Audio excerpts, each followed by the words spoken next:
আল্লাহ রাব্বুল আলামিন বলেন, ফামান যুহজিহা আনিন নার ওয়া উদখিলাল জান্নাতা ফাকাদ ফাজ।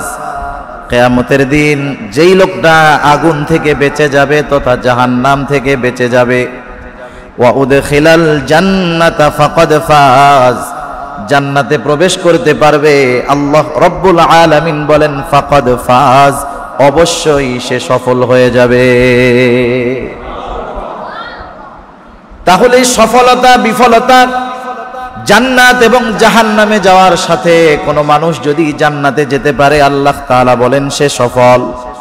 কোনো মানুষ যদি জান্নাতে না যেতে পারে জাহান্নামে যেতে হয়, আল্লাহ তাআলা বলেন সে হলো ব্যর্থ। সেই জন্য সফলতা বিফলতার ফলাফল ঠিক কিয়ামতের ময়দানে দেওয়া হবে, এটা ঠিক, কিন্তু কে সফল আর কে বিফল এটা নির্ভর করে এই দুনিয়ার আমলের উপর। দুনিয়ার হায়াত অনেক কম, দুনিয়ার সময়টা অনেক কম, কিন্তু এই অল্প সময়ের দাম অনেক বেশি। পরীক্ষার হলে যেমন সময় কম কিন্তু সময়ের দামটা বেশি, অনুরূপভাবে এই দুনিয়া এমন একটা মঞ্জিল, এমন একটা জায়গা, মূলত এই জায়গাটা আমাদের হায়াত কম, সময় কম, কিন্তু সময়টার মূল্য অনেক বেশি। উদাহরণ দিতে গেলে অনেক লম্বা হয়ে যাবে, তারপরেও বলি, দুনিয়া হলো আমাদের একটা মঞ্জিল, আমাদের একটা স্টেশন। এক সময় তো আমাদের কোনো অস্তিত্বই ছিল না, এক সময় তো আমরা কেউই ছিলাম না। আল্লাহ রাব্বুল আলামিন হযরত আদম আলাইহিস সালাতু ওয়াস সালামকে সৃষ্টি করার পর আদম আলাইহিস সালাতু ওয়াস সালামের পৃষ্ঠদেশ থেকে, পিঠ থেকে দুনিয়ায় যত মানুষ এসেছে, যত মানুষ আছে, কিয়ামত পর্যন্ত যত মানুষ আসবে, আল্লাহ রাব্বুল আলামিন সব মানুষের রূহ আল্লাহ তাআলা একত্রে আদম আলাইহিস সালামের পৃষ্ঠদেশ তথা পিঠ থেকে আল্লাহ বের করেছে।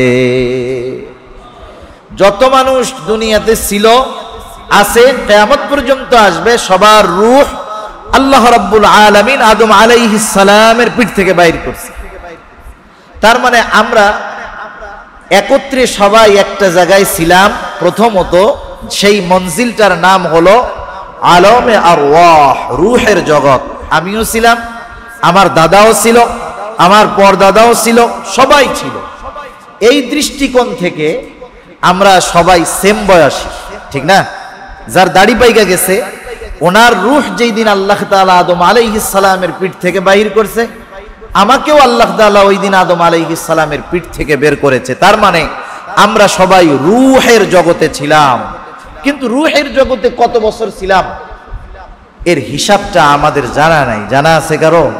কারো জানা নাই। ওটা একটা মঞ্জিল ছিল, ওটা একটা স্টেশন ছিল আমাদের জন্য। আল্লাহ রাব্বুল আলামিন রূহের জগৎ থেকে মাতা পিতার মাধ্যমে আল্লাহ তাআলা আমাদেরকে দুনিয়ার মধ্যে পাঠাইলেন। দুনিয়ায় আমরা আসলাম, দুনিয়াও একটা মঞ্জিল। রূহের জগতে কত বছর ছিলাম তার হিসাব নাই, কিন্তু দুনিয়ায় যখন আমরা আসব, আসার আগেই যখন মাতৃগর্ভে আমি আপনি ছিলাম, এই দুনিয়ার মঞ্জিলে আমার আপনার অবস্থান কত সময়, কয় মাস, কয় দিন মায়ের গর্ভে থাকা অবস্থায় আল্লাহ তাআলা নির্ধারণ করে দিয়েছে। হাদিসের মধ্যে আসছে, মাতৃগর্ভে থাকা অবস্থায় আল্লাহ সুবহানাহু ওয়া তাআলা একজন ফেরেশতারে পাঠায় দেয়। 120 দিন পর আল্লাহ তাআলা একজন ফেরেশতাকে মায়ের গর্ভে পাঠায় দেয়। যখন এটা একটা মাংসপিণ্ডে রূপান্তরিত হয় 120 দিন লাগে। এটা তো কোরআনুল কারীমে, হাদিসের মধ্যে নবীজি অনেক আগে জানায়া দিয়েছেন। আধুনিক চিকিৎসা বিজ্ঞানীরা এটা নিয়ে গবেষণা করছে, দেখছে যে আল্লাহ তাআলা এবং আল্লাহর রাসূল সাল্লাল্লাহু আলাইহি ওয়াসাল্লাম মানুষ সৃষ্টির যেই সিস্টেম কোরআনের মধ্যে আল্লাহ তাআলা বলেছেন, হুবহু সেই পদ্ধতিতেই মানুষ দুনিয়াতে আসে। সুবহানাল্লাহ বলে। আপনারা অনেকে পড়ে থাকতে পারেন, ডক্টর মরিস বুকাইলি উনি একটা বই লিখেছেন যেটার বাংলা অনুবাদ পাওয়া যায় বাইবেল, কোরআন ও বিজ্ঞান।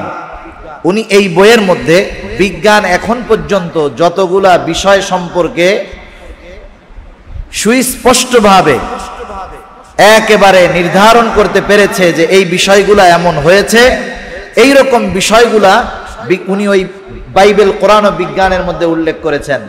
এই যে মানুষ সৃষ্টির যেই প্রক্রিয়া আল্লাহ তাআলা কোরআনুল কারীমের মধ্যে যে পদ্ধতিতে বলেছেন, বিজ্ঞান হুবহু সেই পদ্ধতি গবেষণা করে পাইছে। সুবহানাল্লাহ। 120 দিন পরে মায়ের গর্ভে একজন ফেরেশতা চলে আসে, আল্লাহ তাআলার আদেশে সে রূহ নিয়ে হাজির হয়ে যায়। ওই দিন সে এই দুনিয়ার মধ্যে লোকটার হায়াত কতদিন এটা নির্ধারণ করে ফেলে আল্লাহ তাআলার পক্ষ থেকে। তার রিজিক কতদিন সব কিছু নির্ধারিত হয়ে যায়। সে কেমন হবে আল্লাহ তাআলার পক্ষ থেকে সব কিছু সেই দিন নির্ধারিত হয়ে যায়। তার মানে দুনিয়াতে আসার আগেই আমার আপনার এই দুনিয়ার মঞ্জিলের মেয়াদ কতদিন ফিক্সড হয়ে যায়। কেউ তো মাতৃগর্ভে থাকা অবস্থায় মারা যায়, সন্তানটা 2-3 মাস নড়াচড়া করে, এক সময় দেখে আর নড়াচড়া করে না, ডাক্তারের কাছে গিয়া আলট্রাসোনোগ্রাম করায়, বলে যে না আপনার বাচ্চা পেটের মধ্যেই মারা গেছে। আবার অনেকের সন্তান ভূমিষ্ঠ হওয়ার সাথে সাথে মারা যায়, কেউ কিছু সময় বেঁচে থাকে। আবার আল্লাহ তাআলার কত কুদরত দেখেন, কিছুদিন আগে এই যে ময়মনসিংহে একজন গর্ভবতী মহিলা ট্রাক অ্যাক্সিডেন্টে মারা গেছে। আল্লাহর কুদরত, বাবা মারা গেছে, মাও মারা গেছে, আল্লাহ সুবহানাহু ওয়া তাআলা ওই বাচ্চাটাকে হেফাজত করছে। সুবহানাল্লাহ। কেউ দুনিয়ায় ভূমিষ্ঠ হওয়ার পরে 1 মাস 2 মাস 1 বছর 2 বছর 10 বছর 50 60 70 80 90 বছরই না হয় বাঁচলো, কিন্তু 100 বছর বাঁচে এমন লোকের সংখ্যা নিতান্তই কম। তাহলে দুনিয়ার মঞ্জিল এভারেজ একটা হায়াত ধরেন 65 থেকে 70 বছর। রূহের জগতে কত বছর ছিলাম তার কোনো হিসাব নাই। দুনিয়ার এই মঞ্জিল এখানে ধরেন 65 থেকে 70 বছর আমরা অবস্থান করব। একদিন নির্ধারিত সময় আমাকে আপনাকে দুনিয়া ছেড়ে চলে যেতে হবে। কতদিনের হায়াত মাতৃগর্ভে থাকা অবস্থায় ওইটা নির্ধারিত হয়ে গেছে। ওই সময়টা যখন চলে আসবে, সুস্থ যে সেও থাকতে পারবে না। ওই সময়টা যতক্ষণ না আসবে, কাউকে যদি লাইফ সাপোর্টে লাগায় রাখা হয় সেও মরবে না। অনেক মানুষ আমার জানা আছে এরকম, তারা খুব চিন্তিত যে তার ঘরে একজন মানুষ অসুস্থ, এমন পরিস্থিতি এটা এখন গলার কাটার মতো হয়ে গেছে কেমন জানি। ওই অসুস্থ লোকের সেবা করতে গিয়া অনেকে অসুস্থ হয়ে গেছে, সুস্থ মানুষ। ওরাও চিন্তা করতেছে কোন সময় মারা যায়, পেরেশান। অথচ দেখা গেল সেই লোকরে আল্লাহ এখনো বাঁচায় রাখছে। যারা সুস্থ ছিল, তার ব্যাপারে চিন্তিত ছিল, তারা দুনিয়া থেকে চলে গেছে। আল্লাহ রাব্বুল আলামিন কোরআনুল কারীমের মধ্যে এই জন্য বলেন, ফাইদা জাআ আজালুহুম লা ইস্তাখিরুনা সাআতাও ওয়া লা ইস্তাকদিমুন। আল্লাহ তাআলা আমাদের প্রত্যেকের একটা সময় নির্ধারণ করে রাখছেন। ওই সময়টা যখন আসবে, মালাকুল মাউত ওর 1 মুহূর্ত আগেও আসবে না। ওই সময় যখন আমার হয়ে যাবে, 1 মুহূর্ত আমি দুনিয়ায় থাকতে পারবো না, মালাকুল মাউত 1 মুহূর্ত বিলম্ব করবে না। এটা সুস্থ থাকা অবস্থায় হতে পারে, বার্ধক্যে যাওয়ার পরেও হতে পারে।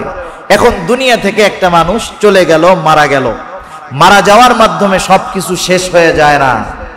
আপনাদের এলাকায় যখন কেউ মারা যায়, মাইক অ্যানাউন্স হয় না? মাইকের মধ্যে বলে যে আজকে অমুক নম্বর রোডের অমুক বিল্ডিং এর অমুক ভাইয়ের মা অথবা অমুক সাহেব আজ বিকাল 5 ঘটিকার সময় ইন্তেকাল করছে। এই তো বলে নাকি? ইন্তেকাল করেছে। ইন্তেকাল শব্দটি হলো আরবি শব্দ। ইন্তেকাল শব্দের অর্থ হলো স্থানান্তরিত হওয়া। তার মানে উনি একটা জগতে ছিলেন, উনি এখন আরেক জগতে গেছেন। উনি শেষ হয়ে যান নাই, উনি দুনিয়ার মঞ্জিল থেকে নতুন আরেকটা মঞ্জিলে গেছেন, যেই মঞ্জিলের নাম হলো আলমে বরজখ।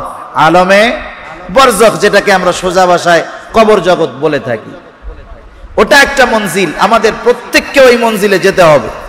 ওইখানে কত বছর থাকতে হবে এর কোনো হিসাব আমাদের জানা নাই, কিন্তু ওই সময়টার একটা শেষ আছে। ওটা যখন শেষ হবে, আর একটা মঞ্জিলের জন্য আমাদেরকে আল্লাহ তাআলা ইসরাফিল আলাইহিস সালামকে নিযুক্ত করে রাখছেন। সিংহায় ফুৎকার দিবে, এর মাধ্যমে দুনিয়া ধ্বংস হবে। আর একটা সিংহায় ফুৎকার দেওয়ার মাধ্যমে আমরা নতুন মঞ্জিলের দিকে আবার ধাবিত হব। আল্লাহ তাআলা কোরআনুল কারীমের মধ্যে বলেন, وَنُفِخَ فِي الصُّورِ فَصَعِقَ مَنْ فِي السَّمَاوَاتِ وَمَنْ فِي الْأَرْضِ সুম্মা নুফিখা ফীহি উখরা ফাইযা হুম কিয়ামুন ইয়ানযুরুন। আল্লাহ রাব্বুল আলামিন বলেন, ওয়া নুফিখা ফিস-সূর ফাসাইকা মান ফিস সামাওয়াতি ওয়া মান ফিল আরদ। প্রথমবার সিংহায় ফুৎকার দেওয়ার সাথে সাথে সব কিছু এমন অবস্থা হয়ে যাবে, আসমান জমিনের মধ্যে যা কিছু আছে সব তছনছ হয়ে যাবে। প্রথমবার সিংহায় ফুৎকার দেওয়ার পর লম্বা সময় পরে ইসরাফিল আলাইহিস সালাম দ্বিতীয় ফুৎকার দিবে। সুম্মা নুফিখা ফীহি উখরা ফাইযা হুম কিয়ামুন ইয়ানযুরুন। দ্বিতীয় ফুৎকার দেওয়ার পরে আল্লাহ তাআলা বলেন, সুম্মা নুফিখা ফীহি উখরা ফাইযা হুম কিয়ামুন ইয়ানযুরুন।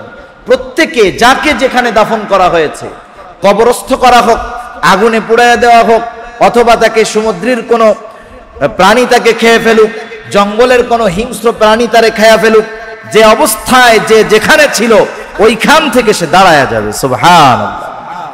মৃত্যুর মাধ্যমে মানুষ অস্তিত্বহীন হয়ে যায় এমনটা নয়, এমনটা চিন্তা করারও কোনো সুযোগ নাই। যে মালিক অস্তিত্ববিহীন অবস্থা থেকে আমাদেরকে অস্তিত্ব দিয়েছেন, সেই মালিক সৃষ্টি করার পরে আমাদেরকে মৃত্যুর পরে আবার যে পুনরুজ্জীবিত করতে পারবেন, এটা বড় সহজ বিষয়, ঠিক কিনা বলেন? কি করবে? দাঁড়ায়া দাঁড়ায়া সবাই দেখতে থাকবে কি হইল কি হইল এগুলা। এটা একটা মঞ্জিল, কিয়ামতের ময়দান। এই মঞ্জিলটা কত সুদীর্ঘ। আল্লাহ তাআলা কোরআনুল কারীমের মধ্যে বলেন, ইয়াউমান কানা মিকদারুহু 50 আলফা সানা। কিয়ামতের এক একটা দিনের মেয়াদ দুনিয়ার 50,000 বছরের সমান। এক সময় হিসাব নিকাশ হবে, আল্লাহ সুবহানাহু ওয়া তাআলা হিসাব নিকাশ নেবেন। মানুষ দুই ভাগে ভাগ হবে, একদল জান্নাতি হবে আর একদল জাহান্নামী হবে। কিছু মানুষ জাহান্নামী হবে তাদের বদআমলের কারণে, কিন্তু তাদের ঈমান আছে এই কারণে তারাও এক সময় জান্নাতে যাবে। কিন্তু যারা বেঈমান তারা অনন্তকাল জাহান্নামী, যারা ঈমানদার তারা অনন্তকাল জান্নাতে থাকবে। এই যে একটা মঞ্জিলের শুরু হবে, জান্নাত জাহান্নাম, এই মঞ্জিল ওই অবস্থানের শুরু আছে, শেষ নাই। যারা ওই মঞ্জিলে জান্নাতি হতে পারবে তারা মূলত সফল, আর যারা এই অল্প দিনের দুনিয়াকে দামি মনে করে ওই অনন্তকালের সফলতার মঞ্জিলকে হারাচ্ছে, এই মানুষগুলাই ব্যর্থ, এই মানুষগুলাই দুনিয়ার পিছনে ঘুরে সবকিছু বরবাদ করে দিচ্ছে, ঠিক কিনা ভাই? এজন্য সফল হলো তারা, অনন্তকাল জান্নাতের বাসিন্দা হবে যারা। এই যে দুনিয়ার হায়াতের কথা বলতেছিলাম, 40, 50, 60, 70 বছরের হায়াত, এই সময়টা যেই লোকটা যথাযথভাবে কাজে লাগাবে, এই লোকটাই অনন্তকাল জান্নাতের বাসিন্দা হতে পারবে। এই জন্য দুনিয়ার সময়টা যদিও অল্প, দুনিয়ার সময়ের দাম বেশি। আল্লাহ তাআলা কোরআনুল কারীমের মধ্যে সেই জন্য মুমিনদেরকে জানায় দিলেন, মুমিনেরা তোমরা যদি অনন্তকালের সফলতা অর্জন করতে চাও, আল্লাহ তাআলা জানায় দিলেন তোমরা 4টি গুণের অধিকারী হয়ে যাও। কয়টা গুণ? 4টি গুণ। 1 নাম্বার আল্লাহ তাআলা বলতেছেন, ইয়া আইয়ুহাল্লাযীনা আমানুসবিরু ওয়াসাবিরু ওয়ারাবিতু ওয়াত্তাকুল্লাহ। আল্লাহ তাআলা 1 নম্বরে বলেন, হে ইমানদারেরা, ইসবিরু, তোমরা সবর করো। আল্লাহ তাআলা সবরের কথা বলছেন। তাফসীরের মধ্যে মুফাসসিরিনে কেরাম লিখেন, সবর কাকে বলে, সবর কয় জায়গায় হবে। আমরা তো অনেক ক্ষেত্রে মনে করি সবর মনে হয় শুধু বিপদ আপদ আসলো, আমার কিছু কষ্ট হলো, চুপ করে বসে থাকলাম, এটাই মনে হয় সবর। বিষয়টা এমন নয়। সবের বান্দা যদি হতে হয়, সবর হবে 3টা জায়গায়। 1 নম্বরে সবর হবে আনুগত্যের মধ্যে তথা ইবাদতের মধ্যে হবে সবর। 2 নম্বর সবর হবে গুনার থেকে বেঁচে থাকার মধ্যে সবর। 3 নম্বর সবর হবে বিপদ আপদ মুসিবতের মধ্যে। সবর কয় জায়গায় হয় একটু বলেন না কষ্ট করে? 3 জায়গায় সবর হয়। যে এই 3 জায়গায় সবর করতে পারবে সে সাবিরিন বান্দাদের তালিকায় তার নাম চলে যাবে। আর সেই আল্লাহর বান্দা যদি এই সবরের গুণ অর্জন করতে পারে, তাহলে আল্লাহ তাআলা কোরআনুল কারীমের সূরা বাকারার মধ্যে বলতেছেন, ইন্নাল্লাহা মাআস সাবিরিন, নিশ্চয় আল্লাহ তাআলা ধৈর্যশীলদের সাথে আছেন। সুবহানাল্লাহ। এখন বলেন, আপনাদের এলাকার মাননীয় এমপি মন্ত্রী মহোদয় অথবা প্রধানমন্ত্রী, যে দেশেরই হোক, যে জায়গারই হোক, কেউ যদি বলে এই তুমি চিন্তা করো না, তুমি কাজ চালায় যাও, আমি তোমার সাথে আছি, বলেন তো যার সাথে এই এলাকার মাননীয় মন্ত্রী মহোদয় আছেন তার একটা পাওয়ার থাকবে না অন্যরকম? অনুরূপ ভাবে যে আল্লাহর বান্দা সবরের গুণ অর্জন করতে পারবে, আল্লাহ তাআলা বলতেছেন নিশ্চয়ই আল্লাহ তাআলা ধৈর্যশীলদের সাথে আছেন। সুবহানাল্লাহ। আল্লাহ তাআলা যদি সাথে থাকে কোনো টেনশন আছে? কোনো টেনশন নাই, কোনো চিন্তা নাই। মুসা আলাইহিস সালাতু ওয়াস সালাম, ফেরাউন বারবার দাওয়াত দেওয়ার পরে যখন ফেরাউন আল্লাহ তাআলার প্রতি ঈমান আনে না, সে নিজের খোদাই দাবির উপরে অটল। কিছু কিছু জালেম আছে, আপনি যখন খারাপ মানুষকে দাওয়াত দিবেন, দ্বীনের কথা বলবেন, ওর নসিবে যদি হেদায়েত থাকে একবার দুইবার তিনবার বলার পরে ও ওই গুনার পথ থেকে ফিরে আল্লাহর দিকে ফিরে আসবে। কিন্তু কিছু মানুষ আছে, আপনি যখন তাদেরকে বারবার ভালো কথা বলবেন, ও আপনার কথাটা তো গ্রহণ করবেই না, ডিনাই করবে, সাথে সাথে আপনার ক্ষতি করার চেষ্টা করবে। ঠিক না? পরিস্থিতিটা এরকম তামাম দুনিয়ায়। ফেরাউন যে বারবার বলার পরে ফেরাউন পরিবর্তন তো আসেই না, বরং উল্টা মুসা আলাইহিস সালাম এবং তার যে সহচর সাথী বনী ইসরাইলদের উপর অত্যাচারের মাত্রা বাড়ায় দিচ্ছে। আল্লাহ তাআলা বলছে তুমি তোমার উম্মতদেরকে নিয়ে মিশর ছেড়ে চলে যাও। মুসা আলাইহিস সালাতু ওয়াস সালাম আল্লাহ রাব্বুল আলামিনের আদেশের পরে যখন মিশর ছেড়ে রওনা হয়ে গেলেন, রাতের বেলা উম্মতদেরকে নিয়ে লোহিত সাগরের পাড়ে চলে আসছেন। রাতের বেলা আসতে পার হওয়ার জন্য কোনো কিছু নাই, নৌকা নাই, পার হওয়ার কোনো ব্যবস্থা নাই। ইতিমধ্যে ফেরাউনের কাছে খবর চলে গেছে মুসা আলাইহিস সালাম তার উম্মতদেরকে নিয়ে মিশর ছেড়ে চলে গেল। এইবার ফেরাউন, তাফসীরের মধ্যে আসছে 6 লক্ষ সশস্ত্র সৈন্য নিয়ে মুসা আলাইহিস সালামের পেছনে দাওয়া শুরু করছে। যখন সকাল হলো, সকাল হওয়ার পরে যখন মুসা আলাইহিস সালামের উম্মতেরা লোহিত সাগরের পাড়ে অবস্থান করতেছে, সকাল হওয়ার জন্য অপেক্ষা করতেছে, ইতিমধ্যে তারা দেখতে পাইল ওই যে দূরে দেখা যায় ফেরাউন তার বাহিনী নিয়ে তাদের দিকে ধেয়ে আসতেছে।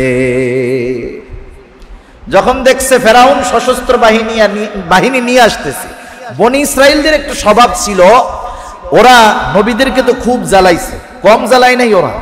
শুধু তাই না, এরা নগদে পল্টি নেওয়াই ছিল ওস্তাদ, নগদে মুখের উপরে পল্টি নেওয়ার মধ্যে এরা ওস্তাদ ছিল। কি করছে? এইবার মুসা আলাইহিস সালাম রে বলতেছে, আরে মুসা, আমরা তো এবার শেষ, আমাদেরকে আর কেউ বাঁচাইতে পারবে না। এতকাল তো মোটামুটি ফেরাউনের গোলামি কইরা লুকাইয়া পলাইয়া বাইচা ছিলাম, এখন তো 14 গোষ্ঠী সহ শেষ হয়ে যাবে। আমরাও আসছি, আমাদের সন্তানেরাও আসছে, সবাইকে ফেরাউন সমূলে হত্যা করে ফেলবে। এখন কি হবে? আল্লাহ রাব্বুল আলামিন সেই কথা কোরআনুল কারীমের মধ্যে বলেন, যখন তারা দেখতে পাইল, ফালাম্মা তারা আল জামাআন ক্বালা আসহাবু মূসা ইন্না লামুদরাকুন। আল্লাহ তাআলা বলেন, যখন এক পক্ষ অপর পক্ষকে দেখতে পাইল, ফেরাউন ও বনী ইসরাইলদেরকে দেখতে পাইছে, এরাও দেখতে পাইছে ফেরাউন আসতেছে। এইবার মূসা আলাইহিস সালামের উম্মত বলতেছে, ইন্না লামুদরাকুন, ও মূসা আমরা তো ধরাই পড়ে গেছি। এখনো ধরা পড়ে নাই, কিন্তু বাঁচার কোনো উপায় নাই, এই জন্য বলতেছে কি ধরা পড়ে গেছি। ধরা পড়বো এমনটা বলে নাই। যেমন কিছু কিছু সময় আছে, একজন ব্যবসায় লস খাইছে, এমন লস খাইছে নিজের সব গেছে, মানুষের কাছ থেকে হাওলাত কর্জ করছে, এটাও গেছে। ও কি কয় জিজ্ঞেস করলে, কেমন আছো ভাই? মইরাই গেছি। মরা মানুষ কথা কইতে পারে? কারণ ওর পরিস্থিতি এমন যে এখন ওর কাছে মনে হচ্ছে মরে গেলেও ভালোই। মূসা আলাইহিস সালামের উম্মত বলতেছে, ইন্না লামুদরাকুন, মূসা আমরা তো ধরা পড়ে গেছি। মূসা আলাইহিস সালাম নিজ সিদ্ধান্তে এই পথে আসেন নাই, এদিক দিয়ে আসেন নাই। বলেন তো মূসা আলাইহিস সালামকে পথ নির্দেশিকা বাতায় দিয়েছেন কে? যেহেতু আল্লাহ তাআলা বলেছে বিপদ যত সন্নিকটে হোক না কেন চিন্তার কোনো কারণ নাই, পয়গম্বর মুসা আলাইহিস সালাম পয়গম্বর সুলভ জবাব দিয়েছেন। অল্প কথার মধ্যে বনি ইসরাইলদের অন্তরে যত প্রশ্ন আসতে পারে উনি সবগুলার জবাব দিয়ে দিয়েছেন। বনি ইসরাইলরা অতিরিক্ত প্রশ্ন করত, তাদের নবীদেরকে বেহুদা প্রশ্ন করত, একটার পর একটা জানি প্রশ্ন না করে, এই জন্য মুসা আলাইহিস সালাম জবাব দিয়েছেন কত সুন্দরভাবে, একটু খেয়াল দিয়ে শুনেন। মুসা আলাইহিস সালাম বলতেছেন, ক্বালা কাল্লা ইন্না মাইয়া রাব্বি সায়াহদিন। এখানে তিনটা কথা। তারা বলছে আমরা তো ধরা পড়ে গেলাম। মুসা আলাইহিস সালাম এক নাম্বার, এখনো ধরা পড়বো না। লা শব্দের অর্থ না, কাল্লা শব্দের অর্থও না, কিন্তু দুই না এর মধ্যে কিন্তু তফাত আছে। একটা হলো আপনি আমারে চা খাইতে দিছেন, চা দিলেন, আমি বললাম যে লা লা মানে খাবো না, তার মানে এমনটা না যে কোনোদিন খাবো না, এখন খাবো না, ঠিক না? আর একটা হলো আপনি আমারে বললেন, দিলেন যে এটা খান, আমি বললাম যে না ভাই আমি কখনো খাবো না, তার মানে এখনো খাবো না, পরেও খাবো না। দুইটা শব্দ একটু পার্থক্য বুঝতে পারছেন তো? লা মানে কি এখন খাবো না, আর কাল্লা মানে কখনো খাবো না, দুইটার মধ্যে তফাৎ আছে। মুসা আলাইহিস সালাম যদি বলতেন যে না ধরা পড়বো না, ওরা তখন বলতো, হয়তো প্রশ্ন করতো এখন নাইলে বাঁচলাম, পরে যদি ধরা পড়ি তাহলে কি হবে? ওই প্রশ্নের আগেই উনি এমন শব্দ উচ্চারণ করেছেন যে ধরা তো আজকেও পড়বো না, কোনদিন ফেরাউনের হাতে আমরা ধরা পড়বো না। সুবহান। প্রশ্ন একটা গেল। এরপরে শব্দ কি? ধরা যে পড়বো না, সামনে সাগর, পার হওয়ার কিছু নাই, ফেরাউন তার সশস্ত্র বাহিনী নিয়ে আমাদের একেবারে কাছে, কিভাবে বাঁচবো, কিভাবে সম্ভব? মুসা আলাইহিস সালাম বললেন ধরা না পড়ার অন্যতম কারণ হলো ইন্না মাইয়া রাব্বি, আমার রব আমার সাথে আছে, তাই ধরা পড়বো না। ধরা না পড়ার কারণ কি? সাথে কে আছে? আল্লাহ তাআলা আছে, এই জন্য ধরা পড়বো না। ওরা যত কাছে আসে আসুক, যত বড় বাহিনী নিয়ে আসে আসুক, ধরা পড়বো না। আচ্ছা তাইলে এখান থেকে যাবো কেমনে? যাওয়ার রাস্তা কোথায়? কেমনে বাঁচবো? বুঝলাম রব আছে। কি বলতেছে? সায়াহদিন, এক্ষুনি আল্লাহ তাআলা আমাদেরকে পথ দেখায় দিবে। সুবহানাল্লাহ বলেন। আল্লাহ তাআলা আদেশ করছে লাঠি দিয়া বাড়ি মারো সাগরে, বাড়ি মারার সাথে সাথে রাস্তা হয়ে গেছে। সুবহানাল্লাহ। যে কথার থেকে গেলাম, সবের বান্দা যারা, তাদের সাথে কে থাকে? আল্লাহ তাআলা থাকে। আল্লাহ রাব্বুল আলামিন সবের বান্দাদের সাথে থাকে। যখন হযরত আবু বকর সিদ্দিক রাদিয়াল্লাহু তাআলা আনহু রাসূল আকরাম সাল্লাল্লাহু আলাইহি ওয়াসাল্লামের সাথে হিজরতের সফরে রওনা হয়েছেন, সাওর পর্বতে গর্তের মধ্যে 3 দিন ওনারা লুকাইতেছিলেন। সিরাতের কিতাবগুলোর মধ্যে আসছে, সিরাতে ইবনে হিশাম সহ যতগুলা সিরাতের কিতাব আছে প্রত্যেকটার মধ্যে এগুলা আছে, ঘটনা বর্ণনা আছে, পরিস্থিতি কেমন। আরবের মানুষ এরা খুব পারদর্শী ছিল। ওই বালুর মধ্যে পায়ের ছাপ দেখে দেখে তারা একেবারে গর্তের কাছে পৌঁছায় গেছে। একটু চিন্তা করেন তাদের মেধা কেমন ছিল। সাওর পর্বতে যেই 3 দিন রাসূল আকরাম সাল্লাল্লাহু আলাইহি ওয়াসাল্লাম আবু বকর সিদ্দিক রাদিয়াল্লাহু তাআলা আনহুকে নিয়ে অবস্থান করেছেন, ওই 3 দিন রাখাল ছাগলের পাল সহ আইনা ওনাদেরকে দুধ পান করায়া যাইত। উদ্দেশ্য ছিল কি? যাতে ওনাদের পায়ের রেখাগুলা ছাগলের পায়ের পাড়ার মাধ্যমে দূর হয়ে যায়। অথচ ওর মধ্যেও মক্কার কাফেররা পায়ের রেখা খুঁজা বাইর কইরা কইরা একেবারে গর্তের কাছে চলে আসছে। আবু বকর সিদ্দিক রাদিয়াল্লাহু তাআলা আনহু বলেন, ওরা এত কাছে, আমি প্রত্যেকের গলার আওয়াজ শুনতেছি, প্রত্যেককে আমি চিনতেছি, গর্তের মধ্য থেকে আমি দেখতেছি। ওরা যদি শুধু ওদের নিজেদের পায়ের দিকে তাকায়, আমাকে আর আল্লাহ রাসূলকে দেখা ফেলবে। এমত অবস্থায় আবু বকর সিদ্দিক রাদিয়াল্লাহু তাআলা আনহু ভীত হয়ে গেছেন, চিন্তিত হয়ে গেছেন, ভীত হয়ে গেছেন। আল্লাহ রাসূল বুঝতে পেরেছে যে আবু বকর ভীত, ভয় পেয়ে গেছে। আবু বকর নিজের জন্য ভীত নয়, সে তো চিন্তিত, আমার যা হয় হোক, রাসূল আকরাম সাল্লাল্লাহু আলাইহি ওয়াসাল্লামের না জানি কোনো ক্ষতি হয়ে যায়। এই রকম বিপদের মুহূর্তে আল্লাহ রাসূল কি বলেছেন? আল্লাহ তাআলা কোরআনুল কারীমের মধ্যে সূরা তাওবার মধ্যে বলেন, ইযহুমা ফিল গার ইয ইয়াকুলু লিসাহিবিহি লা তাখাফ ওয়া লা তাহজান ইন্নাল্লাহা মা'ানা।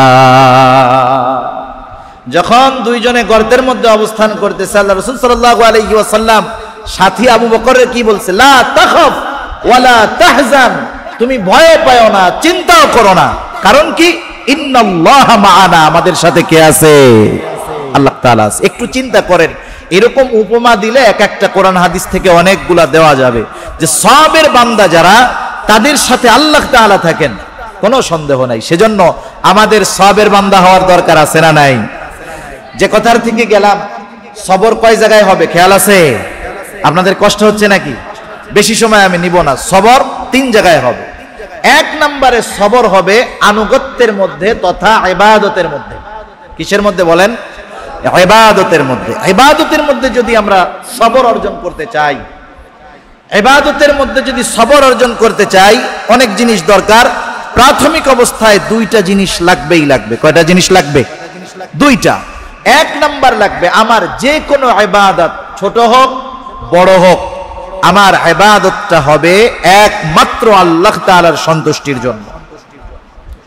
আমি নামাজ পড়তেছি, আমার নামাজ হবে আল্লাহ তাআলার সন্তুষ্টির জন্য। আমি রোজা রাখতেছি আল্লাহ তাআলার সন্তুষ্টির জন্য।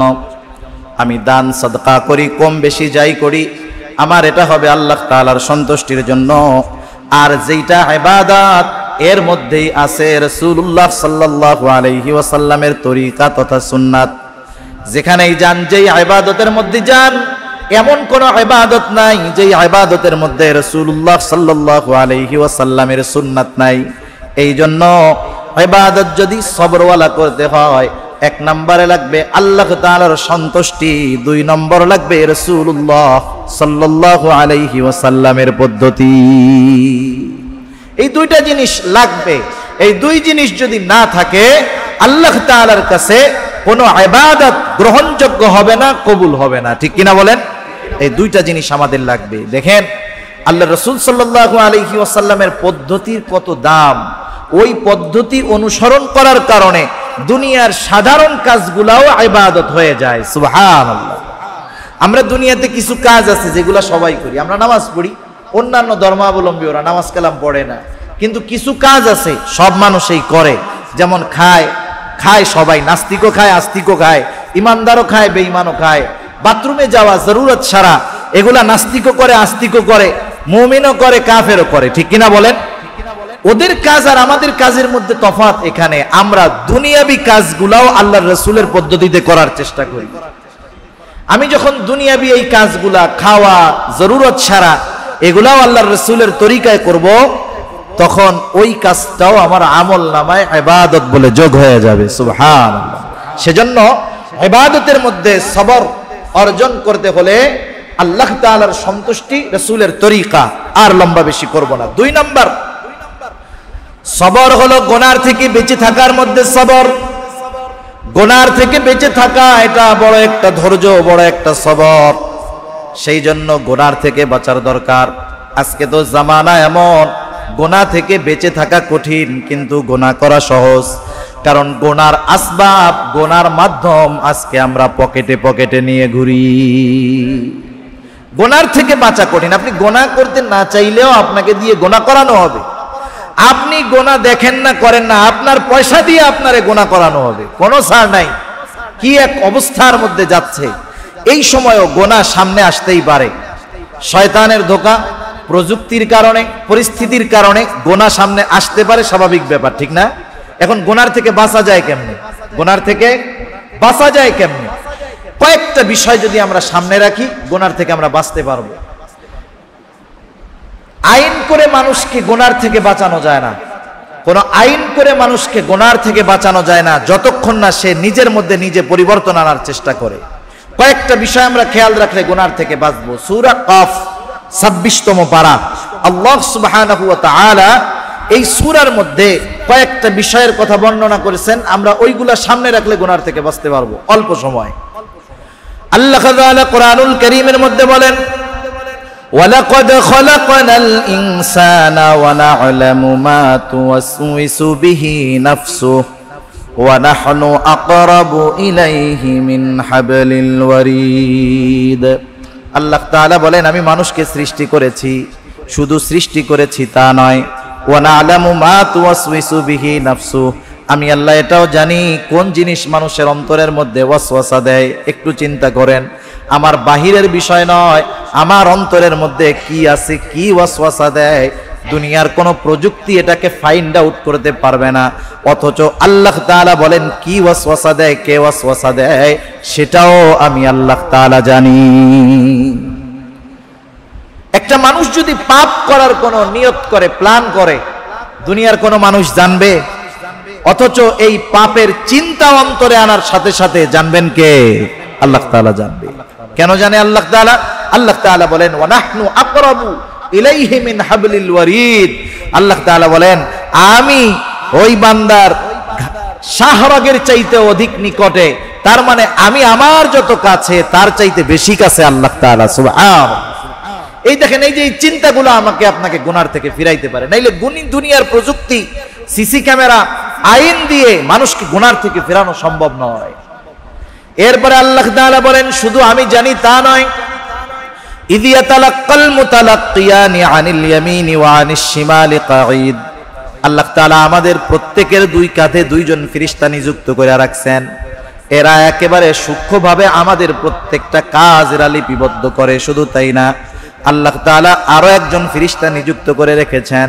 তার ব্যাপারে আল্লাহ তাআলা বলেন মা ইয়ালফিযু মিন কাউলিন ইল্লা লাদাইহি রাকীবুন আতীদ। সদা তৎপর একজন ফেরেশতা আমার আপনার প্রত্যেকটা কথা রেকর্ড করতেছে। সুবহানাল্লাহ। এখন চিন্তা করেন, আমার অন্তরের খবর যেহেতু আল্লাহ তাআলা জানেন, আমার বাহিরের সবকিছু আল্লাহ জানেন না? এরপরেও আল্লাহ তাআলা বলেন দুইজন ফেরেশতা রাখছি, এরা কর্ম লিখতেছে, আর একজন ফেরেশতা আছে ও তোমাদের কথাগুলোকে রেকর্ড করতেছে। আমি যদি আমার প্রত্যেকটা কাজ, প্রত্যেকটা কথা, প্রত্যেকটা চিন্তা আমি যদি চিন্তা করি, আমার চিন্তার খবর দুনিয়ার কেউ জানে না, আমার পাশে শুয়ে থাকা স্ত্রীও জানে না, কিন্তু আমি কি চিন্তা করতেছি আল্লাহ তাআলা জানে। আমি কি কাজ করতেছি একা একা, কেউ নাই, কেউ জানে না। আমার এই কর্মটাই দুই কাঁধের ফেরেশতা লিপিবদ্ধ করে ফেলতেছে। ভালো হইলে ডান কাঁধেরটা, মন্দ হলে বাম কাঁধের ফেরেশতা লিখতেছে। আমি একাকী ফোনে কথা বলতেছি, দুনিয়ার কেউ শোনে না, কিন্তু আমার কথা আমার একজন ফেরেশতা আমার কথাগুলো রেকর্ড করে ফেলতেছে। বলার সময়, করার সময়, চিন্তার সময় আমি যদি এই কথাগুলো সামনে রাখি, আমার জীবনকে গুনাহমুক্ত করা সহজ হবে ইনশাআল্লাহ। এরপরে 3 নাম্বার সবর। বিপদ আপদ মুসিবতের ক্ষেত্রে সবর, এটা কিন্তু একটি গুরুত্বপূর্ণ বিষয়। স্বাভাবিক আমরা এটার এই বিপদ মনে করি আর সবরের স্থান মনে করি। বিপদ আপদ মুসিবত আল্লাহ তাআলার তরফ থেকে পরীক্ষার জন্য আসতেই পারে, স্বাভাবিক ব্যাপার। আল্লাহ তাআলা বিভিন্নভাবে পরীক্ষা আমাদেরকে নিতে পারেন, কিন্তু যখন বিপদ আপদ মুসিবত আসবে হতাশ হওয়া যাবে না, বরং ভরসা রাখতে হবে আল্লাহ তাআলার উপর। বিপদ আপদ মুসিবত যদি আসে কি করণীয়? আমি বেশি সময় নিব না, আর 10-15 মিনিট ইনশাআল্লাহ এর মধ্যে আমি শেষ করে দিব, চেষ্টা করব।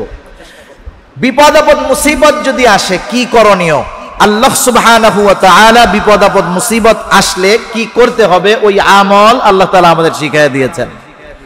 আল্লাহ রাব্বুল আলামিন বলেন আল্লাযীনা ইযা আসাবাতহুম মুসিবাতুন ক্বালু ইন্না লিল্লাহি ওয়া ইন্না ইলাইহি রাজিউন।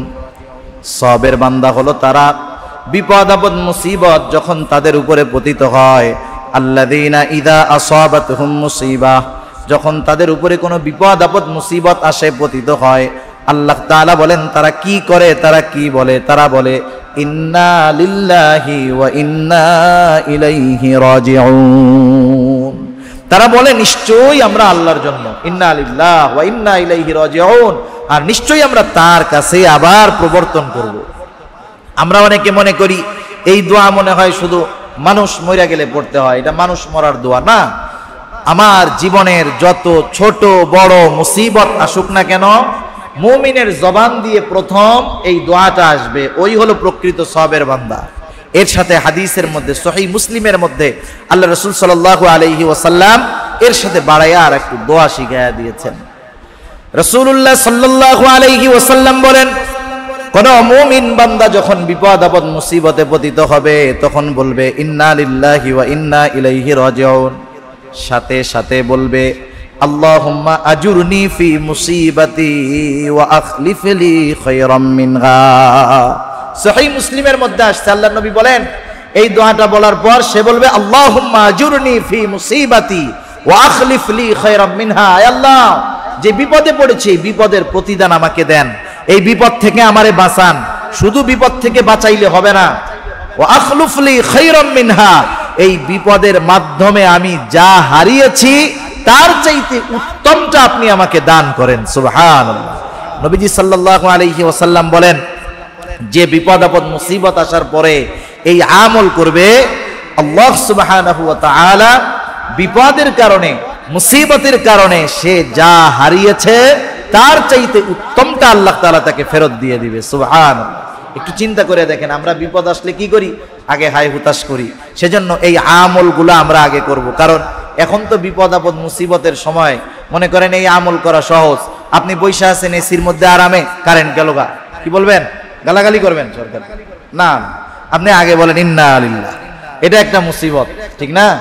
এই ধরনের ছোট বড় যত বিপদ আপদ আসুক না কেন আমরা এই আমলটা করব বিপদ আপদ মুসিবতে। তাহলে সবর কয় জায়গায় হয় একটু বলেন না? ইবাদতের মধ্যে সবর, গুনার থেকে বেঁচে থাকা এটা সবর, বিপদ আপদ মুসিবতের ক্ষেত্রে সবর। আল্লাহ তাআলা সেই কথাই বলেন, ইয়া আইয়ুহাল্লাযীনা আমানু, হে ঈমানদারেরা, ইসবিরু, সবর করো। সবর তিন জায়গায় হবে। এরপরে আল্লাহ তাআলা বলেন ওয়ারাবিতু ওয়াসাবিরু, ওয়ারাবিতু ওয়াসাবিরু, সবর একদিন দুই দিন করবা বিষয়টা এমন নয়। ওয়াসাবিরু, সবরের উপরে অটল থাকবা। সবরের উপরে কি থাকবা? অটল থাকবা একবারে মৃত্যু পর্যন্ত। তিন নাম্বার আল্লাহ তাআলা বলেন ওয়ারাবিতু।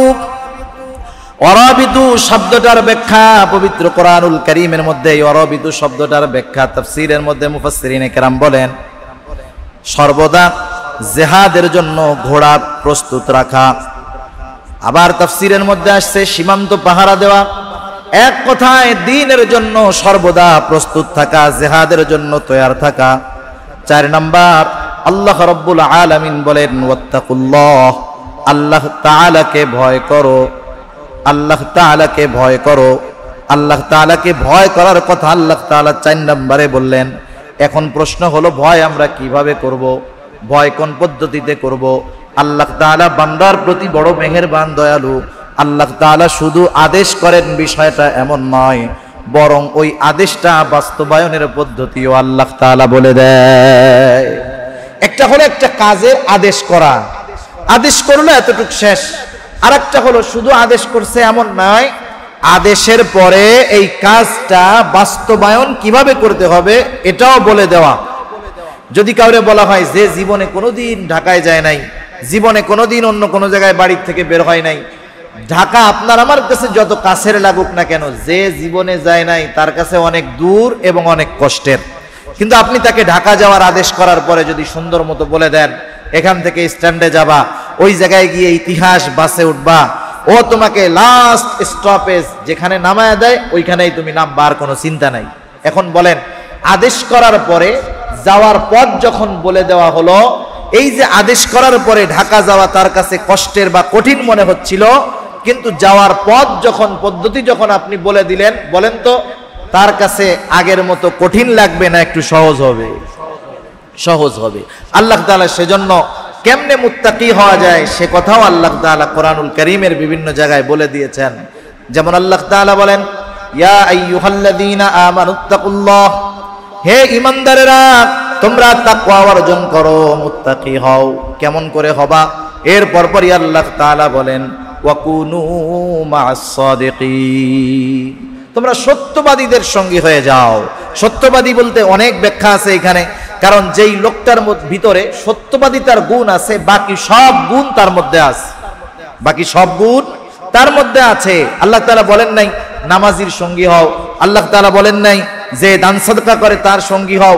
সত্যবাদী বলার অন্যতম কারণ হলো একজন মুমিন সে যখন পরিপূর্ণ সত্যবাদী হতে পারে বাকি যত হুকুম আহকাম আছে তার মধ্যে সব কিছু পাওয়া যায়, ঠিক কিনা? একটা উদাহরণ দিলে বুঝতে সহজ হবে।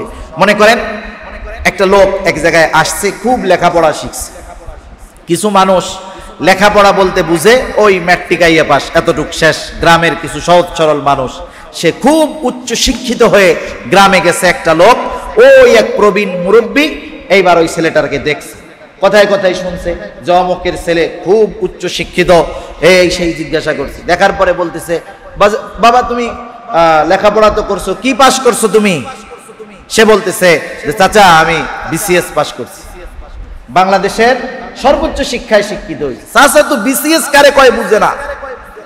চাচা বলতেছে, বুঝলাম বাবা তুমি বিসিএস পাস করছো, কিন্তু তুমি কি ম্যাট্রিক পাস করছিলা বাবা? এখন বলেন, যে লোকটা বিসিএস পাস করলো তারে যদি কেউ প্রশ্ন করে যে তুমি কি ওই ম্যাট্রিক পাস করছো, আইএ পাস করছো, অনার্স করছিলা, তাইলে এই প্রশ্নগুলো বেহুদা। কেউ যদি বলে আমি বিসিএস কমপ্লিট করেছি, আমি বিসিএস ক্যাডার, তার মানে এর নিচে যত লেখাপড়া আছে সবগুলা উতরিয়ে সে ওই পর্যায়ে পৌঁছাইছে, ঠিক কিনা? সেজন্য একজন মানুষ যদি সত্যবাদী হতে হয়, ওই রকম বাকি সব গুণ তার মধ্যে থাকার পরে সে সত্যবাদী হয়ে যায়, ঠিক কিনা বলেন? এজন্য আমরা তো একটা মানুষের সর্বোচ্চ জাস্টিফাই করতে পারি না। মানুষের সঙ্গ বড় এক জিনিস, সঙ্গ বড় এক জিনিস, সৎ সঙ্গ স্বর্গবাস, অসৎ সঙ্গ সর্বনাশ। যারা ইসলাম বিদ্বেষী এদের কিছু স্কিম আছে, এদের কিছু মিশন আছে।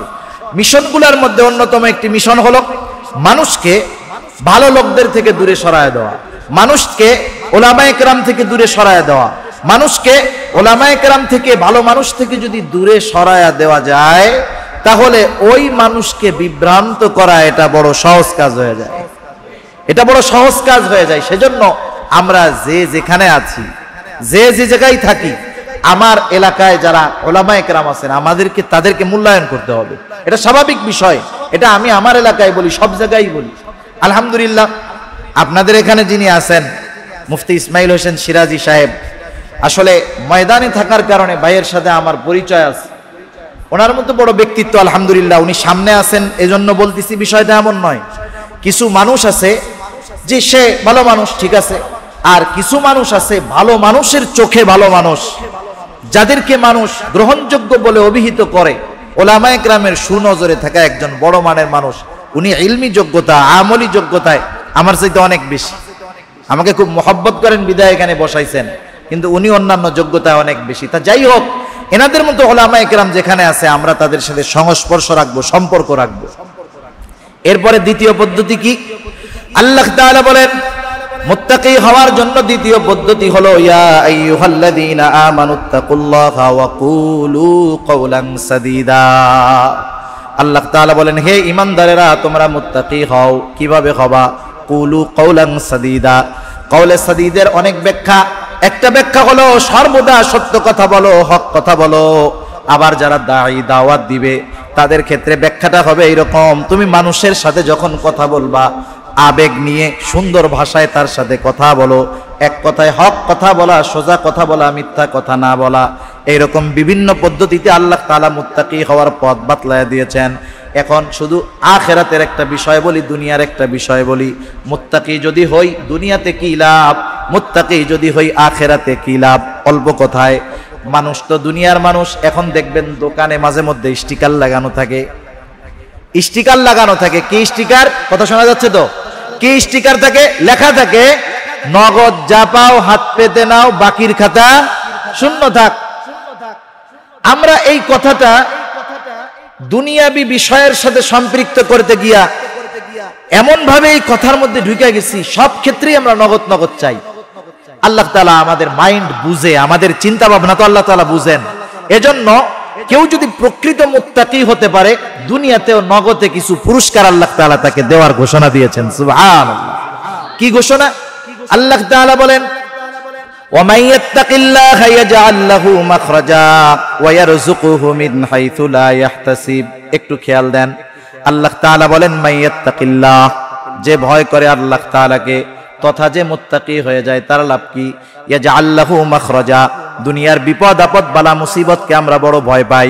আল্লাহ তাআলা বলে, বান্দা তুমি মুত্তাকি হয়ে যাও, তোমার কোনো চিন্তা নাই। ইয়াজআল লাহু মাখরাজা, আমি আল্লাহ তাআলা তোমাকে যত বিপদ আপদ হোক ওই বিপদ আপদ থেকে বের হওয়ার ব্যবস্থা আমি আল্লাহ করে দিব। প্রথম ভয় পাই বিপদ নিয়ে, দ্বিতীয় ভয় পাই জীবন উপকরণ নিয়ে, রিজিক নিয়ে। রিজিক ব্যাপক এক শব্দ, শুধু খাবার দাবার টাকা পয়সা রিজিক না, আমরা জীবন উপকরণ নিয়ে ভয় পাই। আল্লাহ কি বলেন দেখেন, আল্লাহ তাআলা বলেন ওয়ায়ারযুকুহু মিন হাইসু লা ইয়াহতাসিব, তোমরা যদি মুত্তাকি হয়ে যাও তোমাদের রিজিকের ব্যবস্থা এমন জায়গা থেকে করা হবে লা ইয়াহতাসিব, ও মুত্তাকি বান্দা তুমি সেটা কল্পনাও করতে পারবা না। কল্পনাতীত জায়গা থেকে আল্লাহ তাআলা রিজিকের ব্যবস্থা করবে, বিপদ আপদ থেকে আল্লাহ তাআলা বের হওয়ার রাস্তা বলে দিবে। আরো তো ফজিলত দুনিয়ায় আছে। এখন বলেন, আমি যদি এই নিশ্চয়তা পাই যে আমি কারো কথা মানলে, কারো অনুসরণ করলে বিপদ আপদে আমাকে সাহায্য করবে, প্রয়োজন সবকিছু আমারে দিবে, স্বাভাবিক সেন্স কি বলে আমি তার সব কথা শুনবো, ঠিক কিনা বলেন? ওই মাওলায়ে হাকিকি আল্লাহ তাআলা বলতেছে যে তোমরা মুত্তাকি হও, তাকওয়া অর্জন করো, খোদাভীরুতা অর্জন করো, বিপদ আপদ থেকে বের হওয়ার রাস্তা করে দিব আমি আল্লাহ, জীবন উপকরণ রিজিকের ব্যবস্থা আমি আল্লাহ করে দিব। সুবহানাল্লাহ। এটা দুনিয়ার একটা স্পেশাল পুরস্কার, আখিরাতের একটা পুরস্কার কি? আল্লাহ সুবহানাহু ওয়া তাআলা বলেন ইন্নাল মুত্তাকিনা ফি জান্নাতিন ওয়া নাহার ফি মাকআদি সিদকিন ইনদা মালিকিম মুকতাদির। আল্লাহ তাআলা বলেন নিশ্চয়ই যারা মুত্তাকি, ইন্নাল মুত্তাকিনা ফি জান্নাতিন ওয়া নাহার, মুত্তাকিনদের জন্য আছে এমন জান্নাত যেখানে প্রবাহিত নহর রয়েছে। এটা তো সাধারণ জান্নাতীরাও পাবে। তাহলে দেখেন, একটা বিমানের মধ্যে যখন সফর করা হয়, যারা বিভিন্ন দেশে সফর করেছেন, হজে গিয়েছেন, বুঝবেন বিমান এক, পাইলট এক, বিমানের মধ্যে ক্রু সবার জন্য এক, গন্তব্য এক, কিন্তু বিমানের মধ্যে দুইটা ক্লাসিফিকেশন আছে। একটা আছে বিজনেস ক্লাস আর একটা আছে ইকোনমি ক্লাস, আছে না?